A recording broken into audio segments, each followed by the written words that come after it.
संदेश उस द्वारकाधीश तक नहीं पहुंचाती, तब तक मैं यही बैठा, चाहे मेरे भूख प्यास से कौन ही क्यों चले जाए।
सभी लोग बैठ जाएं और गौरी को खाली करेंगे। सभी लोग बैठ जाएंगे। अकेले। अच्छा, मैं ही जाता हूँ।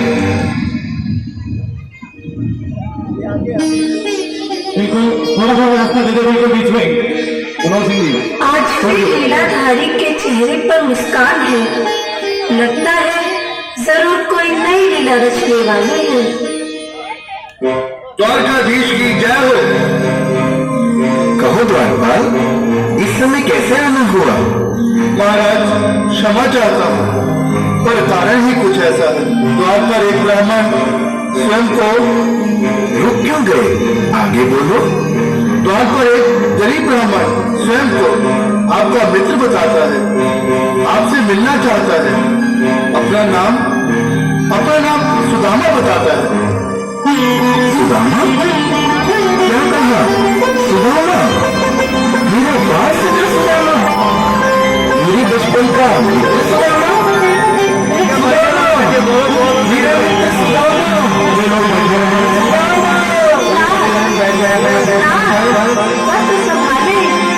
चरण पादुका तो पहन ले।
शर्माना कैसा? चले आओ। रुक्मणी, रुक्मणी, मेरे मित्र के स्वागत की तैयारी करो। घबराओ मत सुदामा, सिंहासन पर बैठो। नहीं नहीं, मैं आपके सिंहासन पर कभी नहीं महाराज। ये पाप मुझसे न होगा। ये द्वारकाधीश, मैं निर्धन, बदनसीब, बदकामा, कुछ ब्राह्मण आपके चरणों में कैसे हूँ तो मेरा सौभाग्य होगा। दीनानाथ, दीनानाथ, दीनानाथ। सुदामा, मुझे महाराज कहकर प्रताड़ित न करो। मैं संसार के लिए द्वारकाधीश हूँ, पर तुम्हारे लिए सिर्फ तुम्हारा बाल सखा हूँ। मुझे बचपन की तरह कृष्ण, कन्हैया या मोहन कहकर पुकारो। महाराज,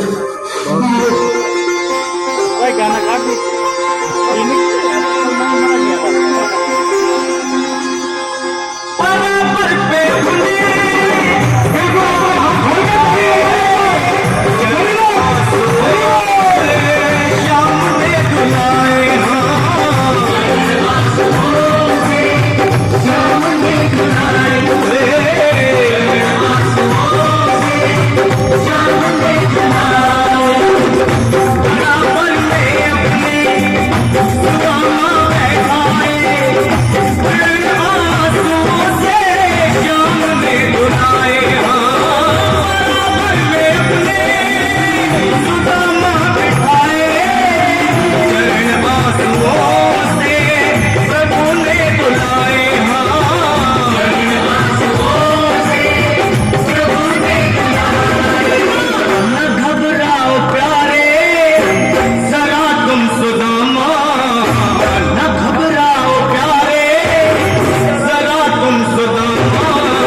द्वारकाधीश भगवान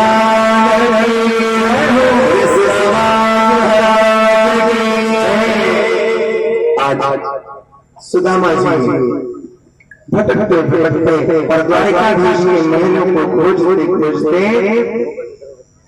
द्वारिका में पहुंच जाते हैं। भगवान श्री कन्हैया ने द्वारिकाधीश ने उनको हृदय से लगा लिया, ले आकर के आसन पर बिठाया। अब रुक्मिणी जी वहां पर खड़ी है, बहुत आश्चर्यचकित हो कि इतने बड़े द्वारिकाधीश ये कौन आ गया। आज द्वारिकाधीश अपने आसन को त्याग करके इसको लेने जा रहा है। रुक्मिणी जी आश्चर्यचकित हो गए। अब सुदामा को कन्हैया ने अपने आसन पर बिठा दिया और बढ़ाने के बाद एक सेवक से कहा कि पारात लेकर के आइए। थाली लेकर के जैसे ही आते हैं, थाली लेकर के जैसे ही आए, आज द्वारकाधीश भगवान ने सुदामा के चरणों को धोना प्रारंभ कर दिया और चरणों की ओर जैसे ही देखा तो क्या देखते हैं कि ऐसे हाल में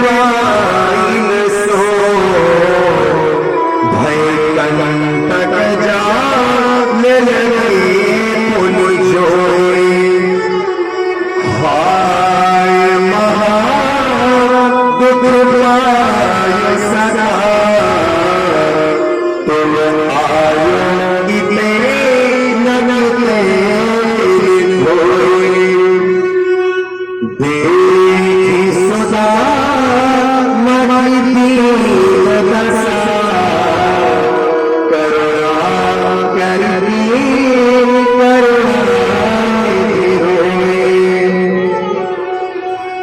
द्वारिकाधीश रोने लगे। भगवान सुदामा की ऐसी स्थिति को जैसे ही देखा, आंखों से अश्रुधारा चल पड़ी, जल जल पात्र को बाहर निकल गया। देख सदा दीन दशा करुणा करनी करुणा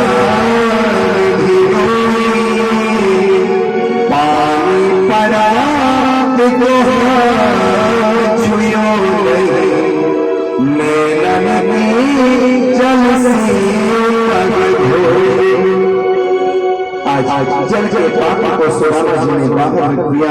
नैनों से ऐसी अश्रुधारा चली, नैनों से ऐसी अश्रुधारा चली कि सुदामा जी के चरणों को धोना प्रारंभ कर दिया। चरणों को धुलाया, कहने लगी, अरे मित्र सुदामा, इतने दिन हो गए क्या तुझे अपने मित्र की याद है? इतने दिन हो गए हमसे मिलने कभी आ जाते हो, इतने दिन में हमसे मिलने पर कभी नहीं आए हो।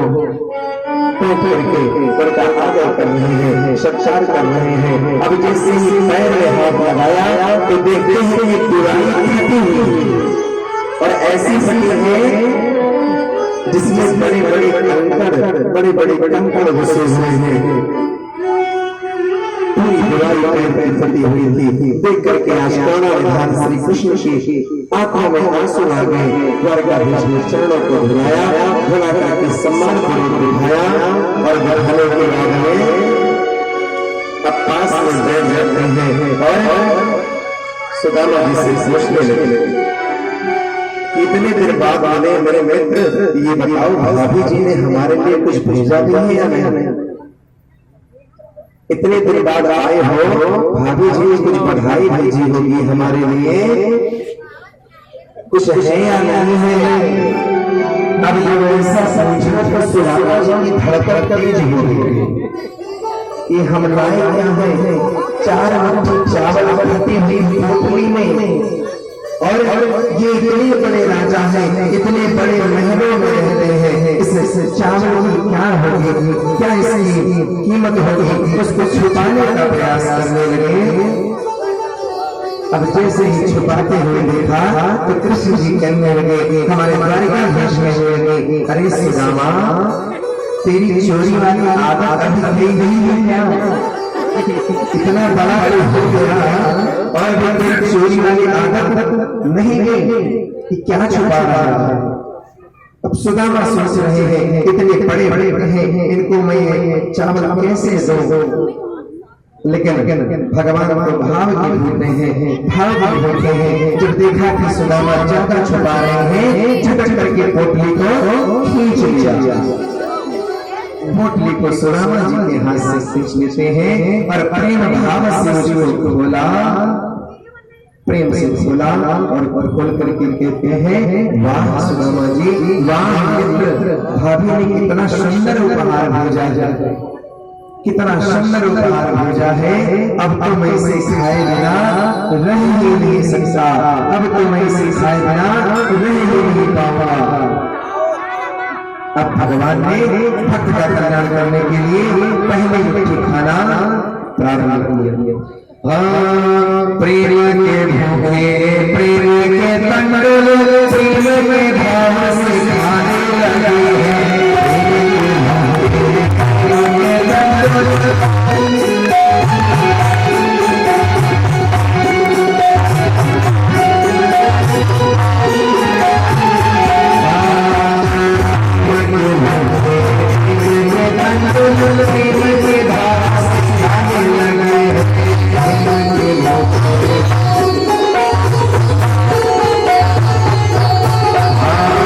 Allah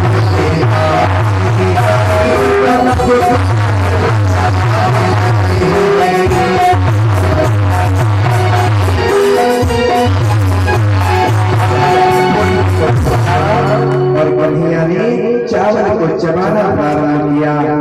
मेरे प्यारे, अब जैसे ही पहली मुट्ठी खाया, एक एक मुट्ठी में एक एक योग का वैभव आज कन्हैया सुदामा का प्रभाव करने लगे। पहली मुट्ठी मेरी प्रभु सर्व सुदामा किया है।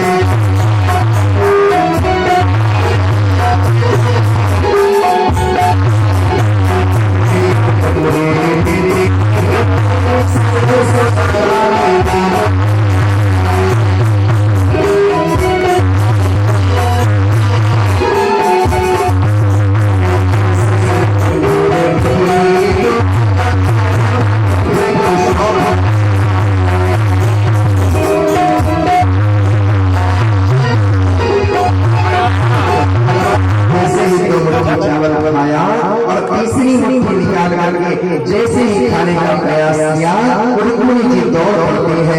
तीसरी मुट्ठी में मेरे लगी, तीसरी मुट्ठी में मेरे लगी,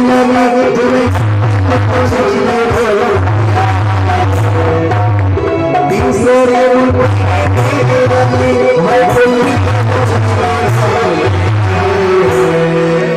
अपना संविधान में मेरा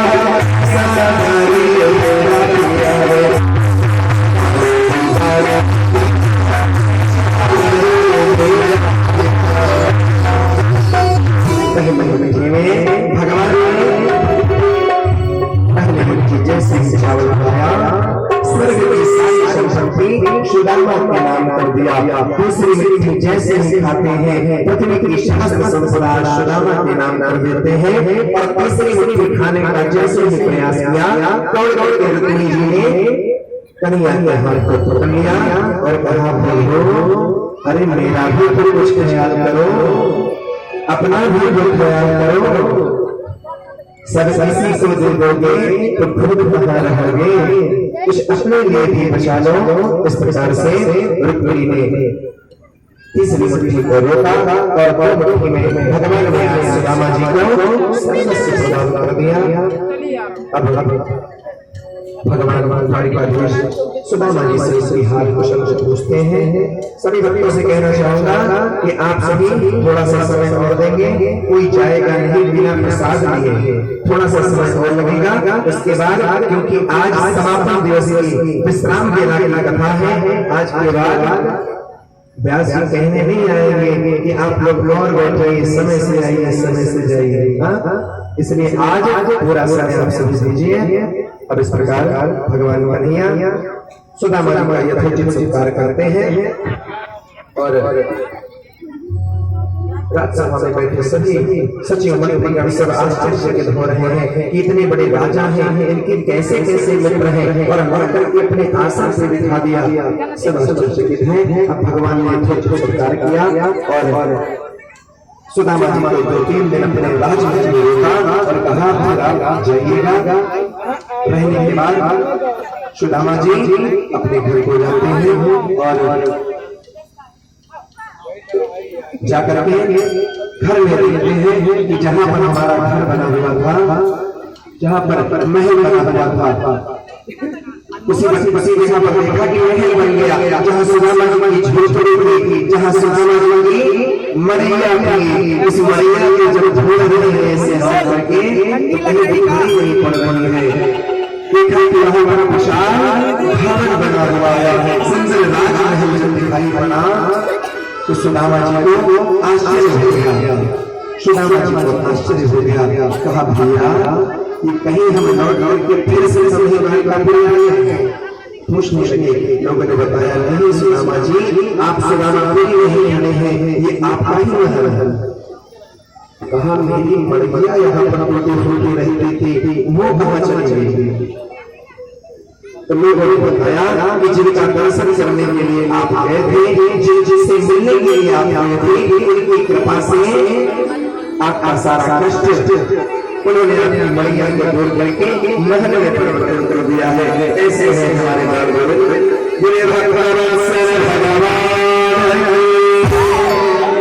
इस प्रकार सुदामा जी का यथोचित सत्कार करते हैं और सुदामा जी अपने घर में गए। जाकर के भगवान का बहुत बहुत शुक्रिया किया, बहुत बहुत धन्यवाद कहा और उसके उपरांत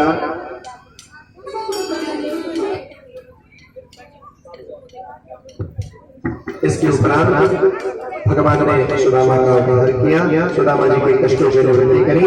अब देखिए हमारी इस कथा के जो परीक्षित जी हैं, आदरणीय देवी जी और उनका समस्त कुटुंब, समस्त परिवार 7 दिनों तक इन्होंने जितनी मेहनत करके और जितनी परिश्रम के साथ अथक प्रयासों से इस कार्यक्रम को ये रूपरेखा प्रदान की है, इसके लिए आप बधाई के पात्र हैं। इसलिए आप ये सभी भक्तजन एक बार जोरदार तालियां बजाएंगे और जिन्होंने इस बछड़ों गांव को रह करके आप सभी को वृंदावन का दर्शन कराया और भगवान के मंदिर में कथा में शामिल होने का अवसर प्राप्त हुआ। देखिए घर में कोई कार्यक्रम जब होता है एक दिन का तो लोग परेशान हो जाते हैं।